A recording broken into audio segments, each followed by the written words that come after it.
Alright, so this is how it looks in the daytime. And we're going to show you guys how it looks at night.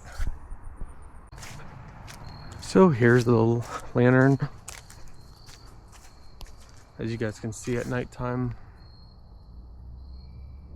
So this is what it looks like.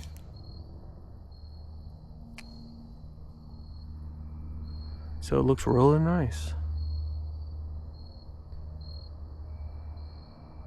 It's solar wall light time! Make sure you peel off the plastic on the solar lens right here on the solar panels. Take your lamp and twist it and pull this piece off, and then go ahead and pull this out.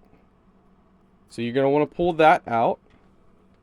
You can cover the panel, turn it to the on position, cover the panel with your hand, and it should come on. If it doesn't and you have it on the on position, it could just be that the battery's, low. And then we go ahead,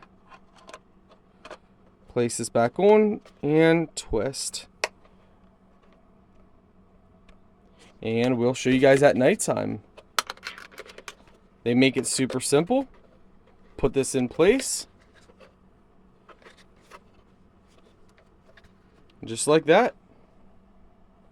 Then at nighttime it'll come on. You just put your screws through.